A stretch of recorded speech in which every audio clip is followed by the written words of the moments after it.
الحمد لله نحمده ونستعينه ونستغفره ونؤمن به ونتوكل عليه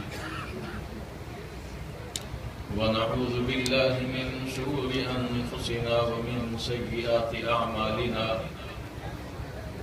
من يهده الله فلا مضل له ومن يضلل فلا هادي له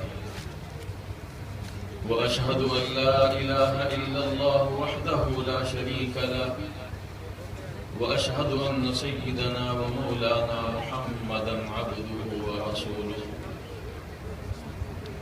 أما بعد أعوذ بالله من الشيطان الرجيم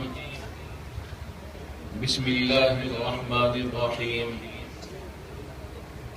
إن هذا القرآن يهدي للتي هي أقوم ويبشر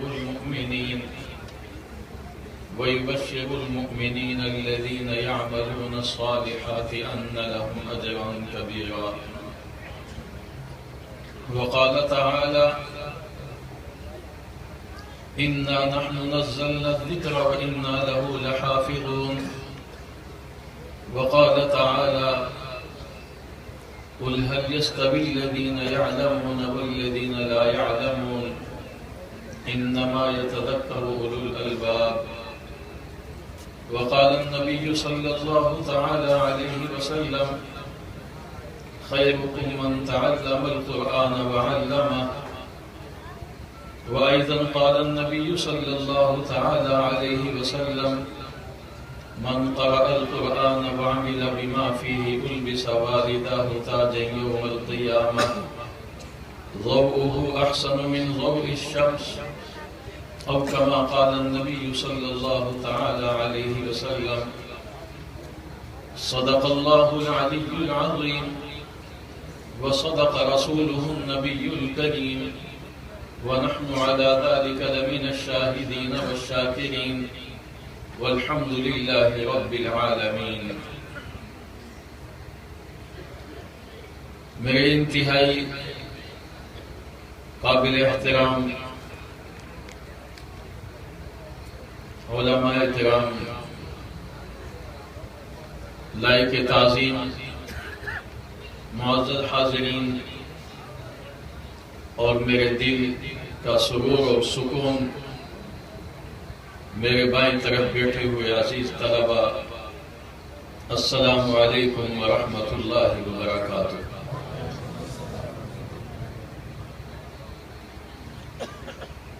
اللہ رب العزت کا بڑا احسان کرم ہے، اس رب ذوالجلال نے اپنے فضل، اپنے کرم سے ہمیں اپنے کلام سے جوڑا ہوا ہے۔ دنیا میں ہر انسان کسی نہ کسی کے ساتھ محبت اور عشق رکھتا ہے، لیکن میں ان لوگوں کو مبارکباد دیتا ہوں جنہوں نے قرآن کریم کے ساتھ محبت رکھی، قرآن کے ساتھ عشق رکھا، اپنی اولاد کو قرآن کی تعلیم کے لیے وقف کیا۔ میں ان بچوں کے والدین کو، ان کے خاندان کو، اہل مدرسہ کو، مدرسہ کی انتظامیہ اور اساتذہ کرام، ان کے قرب و جوار، ان سے محبت کرنے والے، ان کے لیے رہائش اور کھانے اور پانی کا بندوبست کرنے والے، ان کے ایک ایک لقمے کی فکر کرنے والا، ان کے ساتھ ہمدردی اور محبت بھری نگاہ سے دیکھنے والا، میں ان سب کو قابل مبارکباد سمجھتا ہوں۔ اللہ رب العزت ان کی اس محبت اور خدمت کا جزا دنیا اور آخرت میں سب کو عطا فرمائے۔ آج میں آپ حضرات سے قرآن کی حقانیت کے لیے تو میں یہی بات کہہ سکتا ہوں کہ ہمارا چھوٹا سا بچہ جو ابھی مکمل طور پر اس کی ٹانگوں میں جان نہیں آئی ہوگی، اس کا وجود ابھی مکمل مضبوط نہیں ہوا، اس کا دماغ ابھی مکمل جوانی کو نہیں پہنچا، اس کے دانت ابھی مضبوط نہیں ہوئے، اس کا وجود کمزور ہے، لیکن اللہ رب العزت نے اس کا انتخاب فرمایا، اس کے والدین کے دل میں ڈالا، اس کے خاندان کی عظمت کے لیے، اس مدارے کی عزت اور اس مدرسہ کی عزت کے لیے، اس کی عظمت کے لیے، اساتذہ کی تکریم اور توقیر کے لیے میں سمجھتا ہوں اس نونہال، اس چھوٹے سے معصوم بچے کے سینہ کے اندر رب کا قرآن الف لام میم سے والناس تک جو آ گیا، یہ ہم سب کے لیے باعث فخر ہے، باعث عزت ہے۔ میرے دوستو، آج میں آپ حضرات کو کچھ باتیں سمجھانے کی کوشش کروں گا۔ دعا فرمائے اللہ مجھے سمجھانے کے ساتھ سمجھنے کی بھی توفیق عطا فرمائے اور ہم سب کو عمل کی توفیق عطا فرمائے۔ میں نے ایک تو قرآن کریم کی آیت پڑھی پہلے کہ جو لوگ اللہ کے قرآن سے جڑے ہوئے ہیں وہ کبھی اپنی منزل سے بھٹک نہیں سکتے۔ قرآن کریم ان کا ساتھ دے گا، دنیا میں بھی دے گا، قبر میں بھی دے گا، حشر میں بھی دے گا اور آخرت میں جنت میں بھی داخل کرا کے رہے گا۔ قرآن سے جڑنے والا وہ ہمیشہ کی عزت پاتا ہے، وہ ہمیشہ کے لیے قابل احترام ہوتا ہے۔ قرآن کریم لوگوں کو عزت دیتا ہے، عزت والی چیز ہے، عزت والا کلام ہے۔ یہ روشنی ہے، جس کے دل میں یہ آ جائے اللہ اس کو بھی روشن فرما دیتا ہے۔ قرآن کریم کے فضائل آپ لوگ علماء کرام سے سنتے رہتے ہیں۔ میں آج کچھ باتیں آپ سے عمومی کرنا چاہوں گا۔ علم جو بھی ہو، دنیاوی ہو، دینی ہو، وہ علم ہی ہے۔ اللہ کا قرآن کہتا ہے قُلْ هَلْ يَسْتَوِي الَّذِينَ يَعْلَمُونَ وَالَّذِينَ لَا يَعْلَمُونَ۔ علم والے اور بغیر علم والے دونوں برابر نہیں ہو سکتے۔ دنیا کا علم دنیا کی حد میں انسان کو نفع دیتا ہے اور قبر کے قبر تک جانے سے پہلے کے لیے اس کے لیے کارآمد ہوتا ہے، اس کو عہدہ بھی دلاتا ہے، منصب بھی دلاتا ہے، عزت بھی دلاتا ہے، اس میں کوئی شک نہیں ہے۔ علم دنیا بھی ہو وہ بھی انسان کی ضرورت ہے، اور علم دین یہ بھی انسان کی ضرورت دائمی ہے، ہمیشہ کے لیے ہے۔ یہ دونوں سلسلے جب سے انگریز آیا اس میں تفریق ہو گئی۔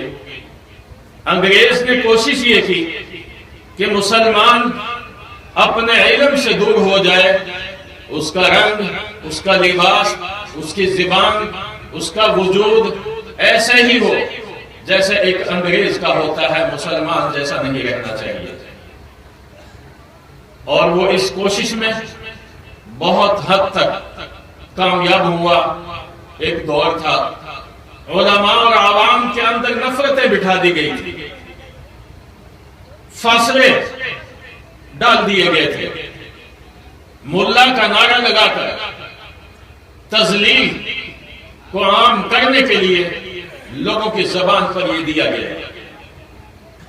لیکن الحمدللہ ہمارے اکابرین نے اپنی درسگاہوں کو نہیں چھوڑا، اپنے علم سے دستبردار نہیں ہوئے، انہوں نے مساجد، محراب و منبر کو نہیں چھوڑا، انہوں نے دینی تعلیم کو نہیں چھوڑا، انہوں نے سب تانے برداشت کیے، انہوں نے علم دین کی بقا اور اس کے حفاظت اور اس کے تحفظ کے لیے اپنی جد و جہد جاری رکھی۔ یہ اسی کا نتیجہ ہے کہ جب ملک پاکستان بنا، ہمارے اکابرین نے اس مملکت کی حمایت اس لیے کی تھی کہ اس کو لا الہ الا اللہ محمد رسول اللہ کے نام پر اس سرزمین کو، اس ملک کو حاصل کیا جا رہا ہے۔ یہاں جو نظام تعلیم ہوگا وہ ایک ہی ہوگا، سب مل کر پڑھیں گے، کسی کو یہ پتہ نہیں چلے گا کہ یہ عالم ہے، یہ مسجد کا امام ہے، یہ ڈاکٹر ہے، یہ پروفیسر ہے۔ سب کے وجود پر سنت رسول بھی چمکتی ہوئی ہوگی اور ان کے اخلاق بھی وہ ہوں گے جو محمد رسول اللہ دے کر گئے۔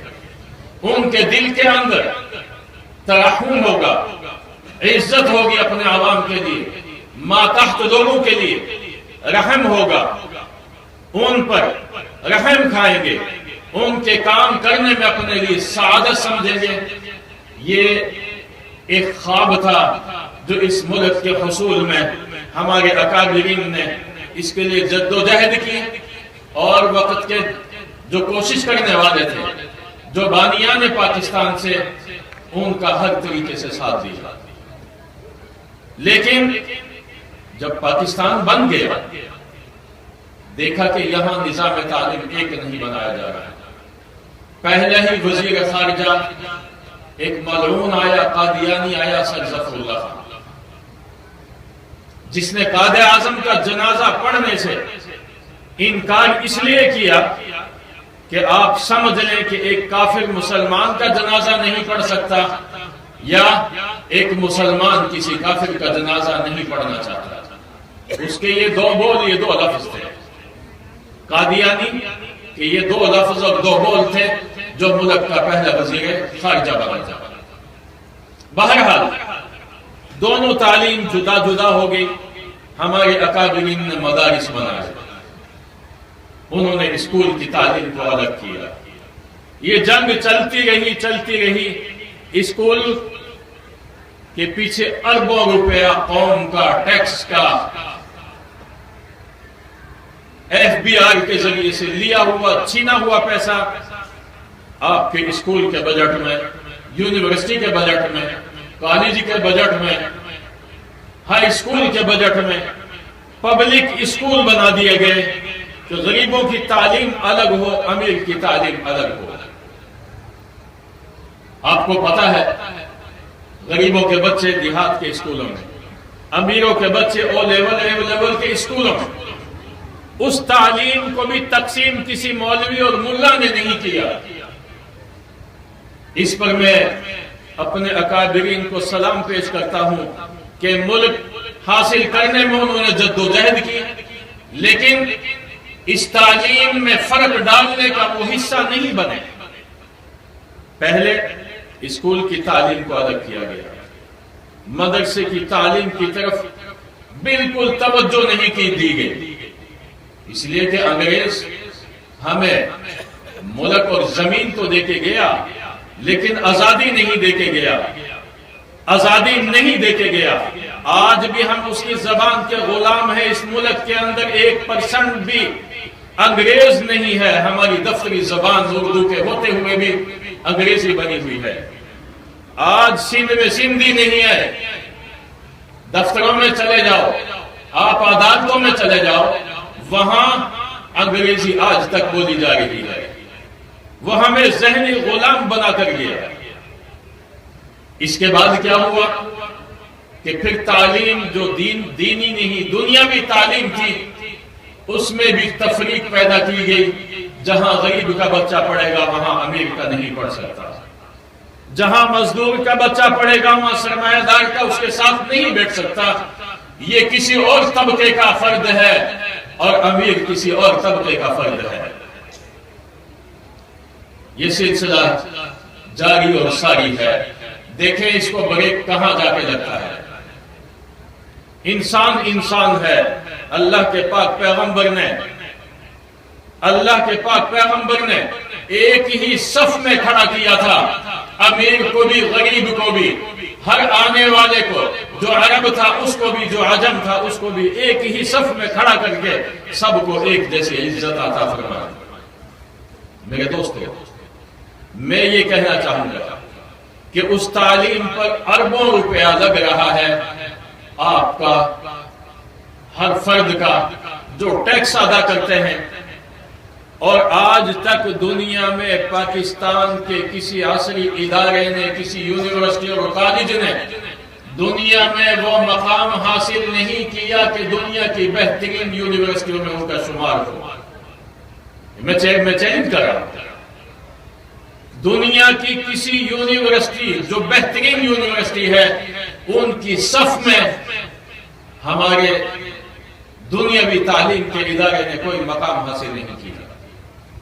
لیکن ایک طرف آپ کے تعاون سے آپ کی محبت سے یہ مدارس جو چل رہے ہیں، انہوں نے نہ صرف ملک کے اندر بلکہ عالم اسلام کے اندر ایک مقام بنایا، اور پوری دنیا اسلام کی، پوری ملت اسلامیہ کی آپ کے ملک پاکستان کی مدارس میں رہنمائی کی ہے، پورے ملک پاکستان۔ پچھلے دنوں ایک ہمارا عزیز البانیہ گیا، ایک مدرسے میں، ایک مکتب میں۔ البانی ان کی زبان دوسری ہے، وہ اس کو نہیں آتی تھی، اس نے انگریزی بولنا چاہی، اس نے کہا انگریزی نہیں، اس نے عربی بولنا چاہی۔ جو پاکستان سے ہمارا دوست، ہمارا عزیز گیا تھا، تو اس نے کہا کہ نہیں، مجھے تو اردو آتی ہے، یہ البانی زبان آتی ہے، مجھے انگریزی بھی نہیں آتی، عربی بھی نہیں آتی، مجھے اردو آتی ہے۔ اس نے کہا آپ نے اردو کہاں سے سیکھ لی؟ اس نے کہا میں پاکستان کے ایک مدرسہ جامعہ حسین شہداد کو پڑھ کے آیا، میں نے وہاں سے اردو سیکھی۔ سری لنکا کا پورا نظام تبدیل ہوا، تھائی لینڈ، ملیشیا کا پورے مدارس جو ہیں، دنیا کے کونے کونے میں جو مدرسہ بنا ہے، وہاں پڑھانے والے بلا واسطہ یا بال واسطہ آپ کے پاکستان کے مدارس کے شاگرد ہیں۔ تو میں اپنے اکابرین کو کیوں نہ مبارکباد پیش کروں؟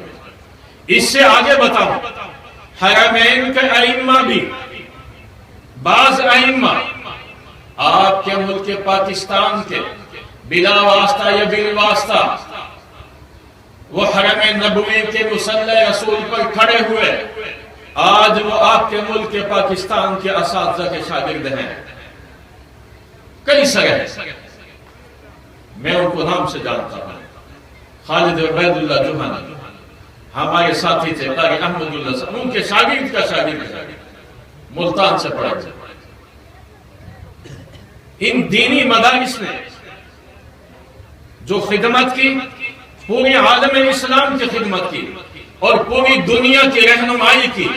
پوری دنیا میں جتنے بھی دینی مدارس بنے، مکاتب بنے، مسجدیں بنی، اکثر جگہ پاکستان کے مدارس کے پڑھے ہوئے علماء اور حفاظ آپ کو نظر آئے۔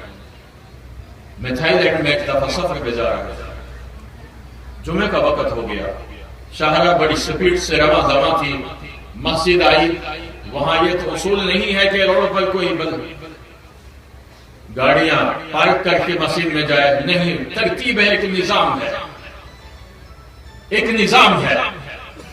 ہم نے بھی اپنی گاڑی کو پارک کیا، اور پارک کرنے کے بعد مسجد میں چلے گئے، جمعہ پڑھا، کچھ دیر بیٹھ گئے تو مسجد کے محراب سے نکلتا ہوا امام صاحب کوریڈور سے سائیڈ سے آیا، ہم بالکل پچھلی صف میں تھے، اس نے آ کے سلام کیا، کہنے میں لگا کہ آپ کا نام عبدالرشید ہے، میں نے پہچان لیا، میں شہداد پور حسینیہ میں پڑھ کر آیا۔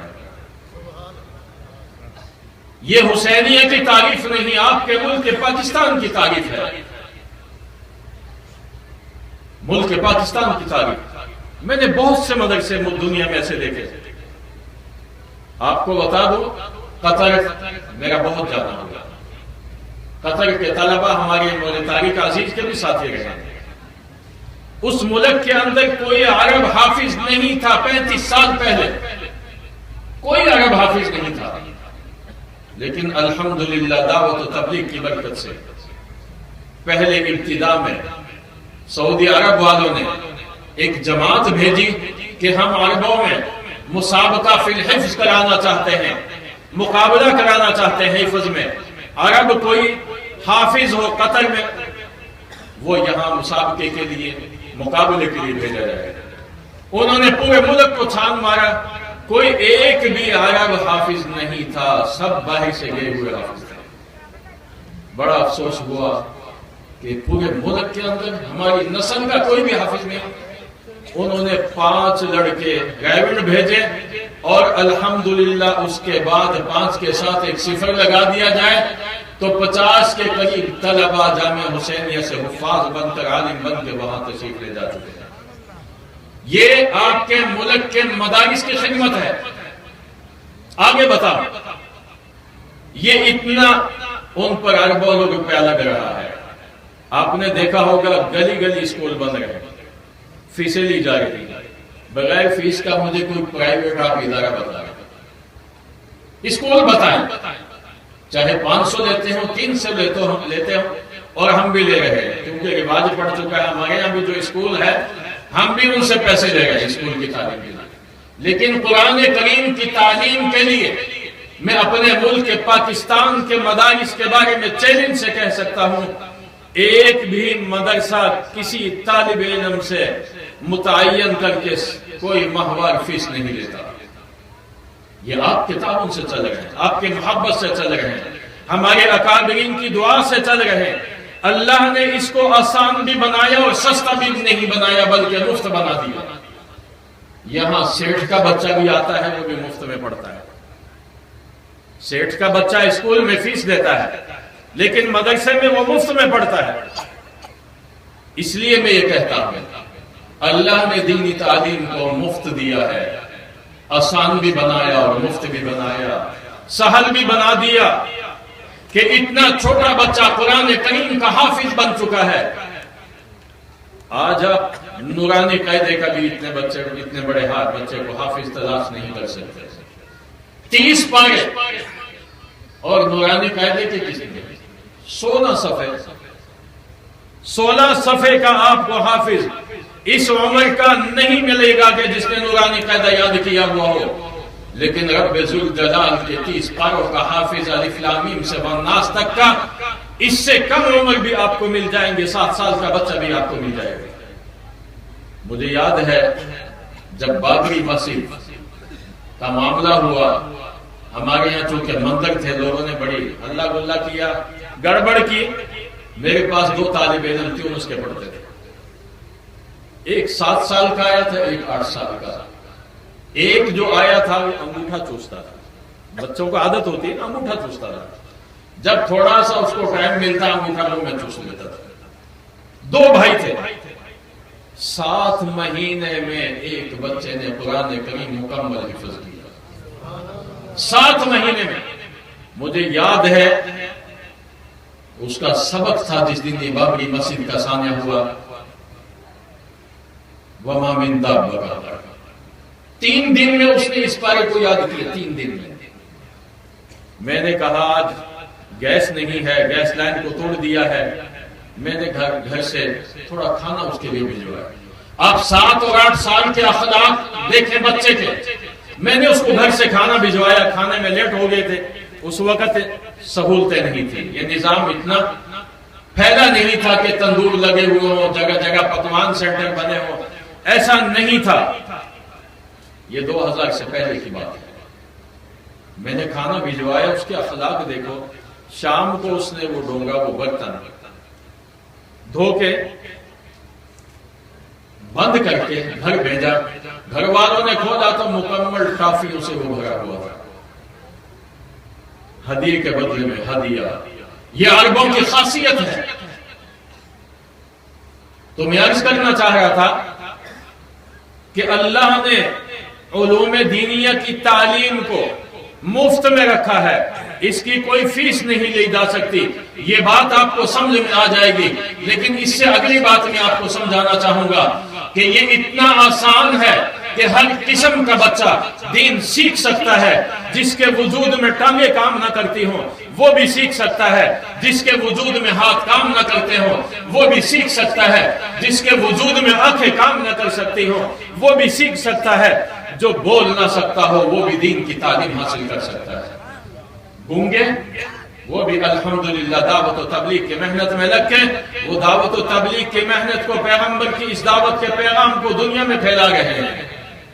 مجھے بتاؤ کہ جو گونگا ہو وہ آپ کا ڈاکٹر بنا ہو، کوئی اسکول میں ٹیچر بنا ہوا ہو، کسی عہدے پر ہو، صوبے دار بنا ہو، ایس ڈی ایم بنا ہو، کمشنر بنا ہو، کالج میں گیا ہو، لیکچرار بنا ہو، مجھے بتاؤ. اس سے آگے آپ کو بتا دوں، مثال دوں گا کہ اللہ نے اس تعلیم کو اتنا آسان بنایا کہ جس کا وجود حرکت نہیں کرتا وہ بھی وقت کا محدث بن جاتا ہے. ہندوستان میں شیخ عبد الرحمن محدث پانی پتی گزرے ہیں آما کے نام سے. آما نابینا کو کہتے ہیں. گھر والوں نے نابینا سمجھ کر کہ یہ ہمارے کام کا نہیں ہے، اس کو اسکول نہیں بھیج سکتے، کسی کالج میں نہیں بھیج سکتے، اسکول والے اس کو پڑھا نہیں سکتے، یہ ہمارے کام کا نہیں ہے، اس کو مسجد کے سپرد کر دیا جائے، اس کو کسی مکتب کے سپرد کر دیا جائے۔ مسجد کے سپرد کیا گیا، الحمدللہ پڑھتے پڑھتے وہ وقت کا محدث بنا ہے۔ اس سے آگے بتاؤں، یہ تو نابینا ہے۔ ایک عبداللہ بن محمد وقت کے کمانڈر ان چیف تھے، مصر میں ساحل سمندر جہادی مہم کے سلسلے میں باہر تشریف لے جاتے ہیں، ٹہلتے ہیں، میدان کا جائزہ لیتے ہیں، ادھر ادھر گھومتے ہیں، ایک خیمہ دیکھتے ہیں، خیمے کے اندر ایک آدمی پڑا ہوا ہے۔ کیا دیکھتے ہیں؟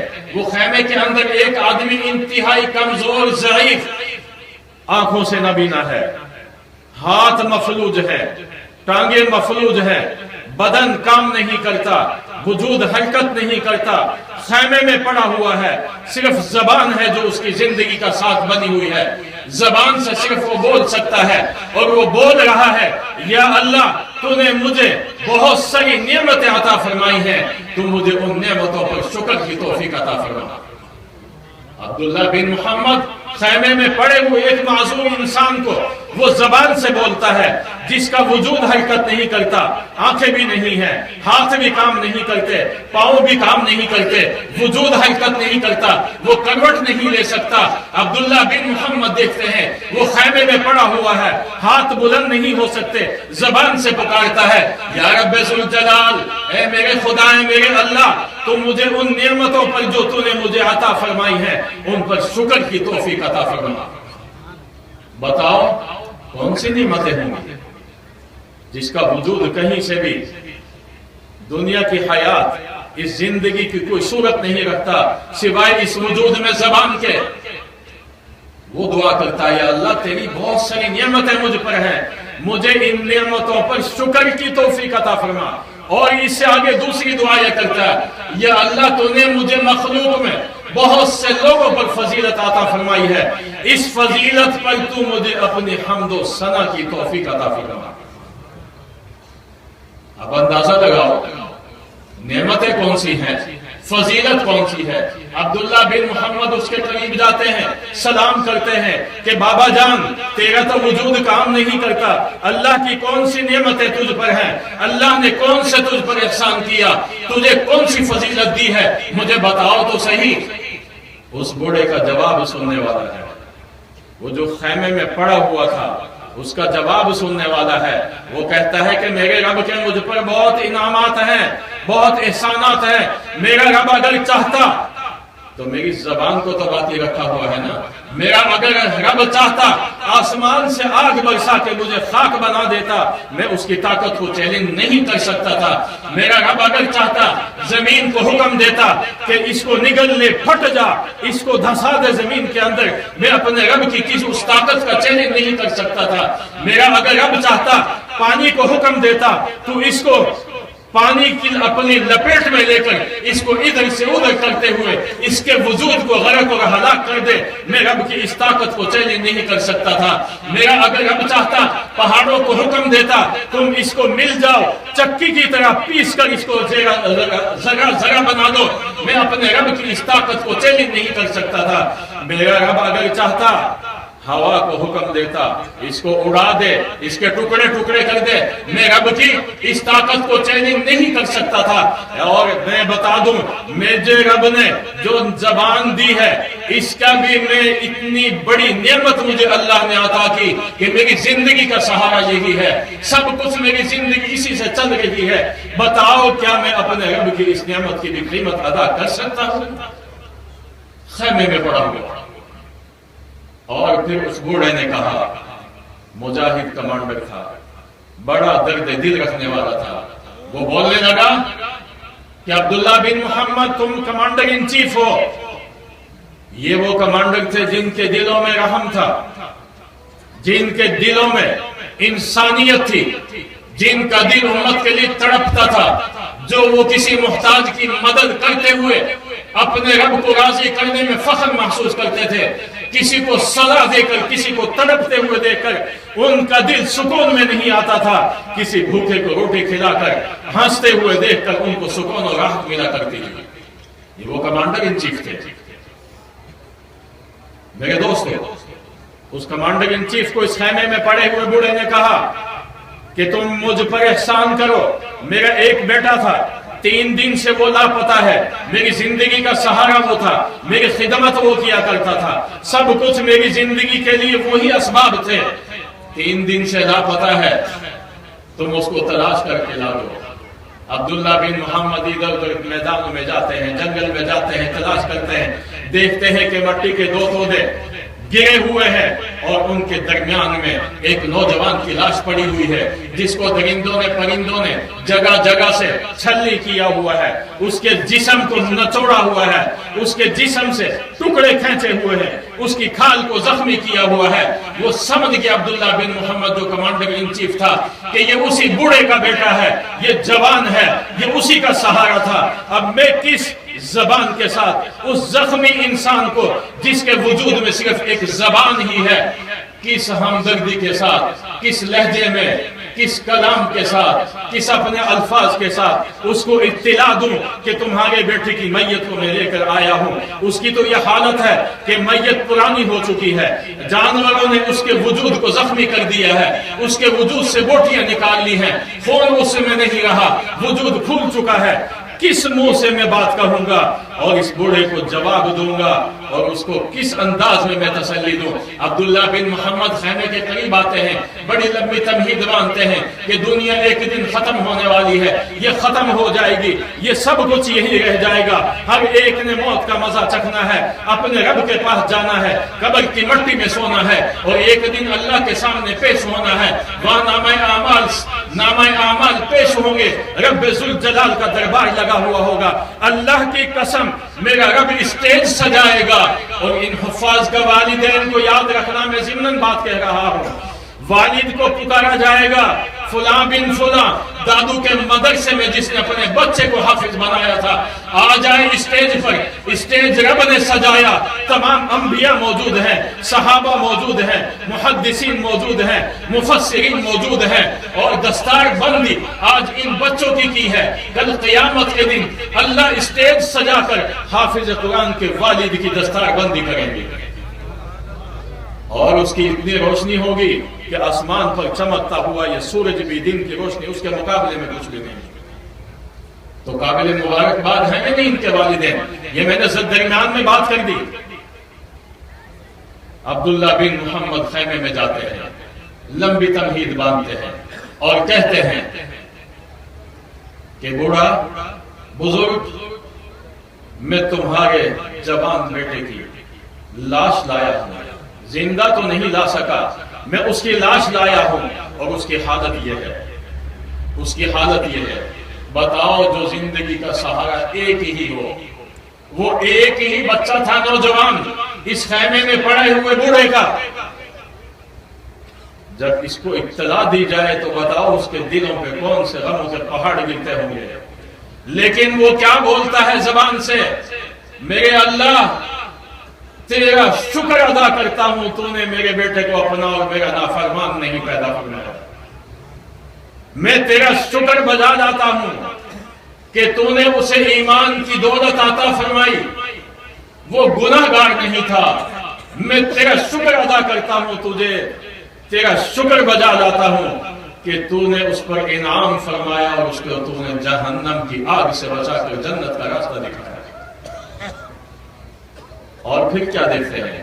عبداللہ بن محمد وقت کے کمانڈر ان چیف ہے، بے باپ یہ دعا دینے کے بعد، رب کا شکر ادا کرنے کے بعد، انا للہ و انا الیہ راجعون یہ زبان سے پڑھتا ہے اور اپنے روح بھی رب کے حوالے کر دیتا ہے، دنیا سے جان چھڑا دیتا ہے، ہمیشہ کے لیے راحت میں چلا جاتا ہے۔ انا للہ پڑھ کر اپنی جان بھی رب کے حوالے کر جاتا ہے۔ بتاؤ عبداللہ بن محمد فرماتے ہیں کہ اس موت کے منظر کو دیکھ کر دونوں کی مجھے صبر نہ ہو سکا، میری ہچکیاں بند گئی، مجھے یوں سمجھو زور زور سے میں رو دیا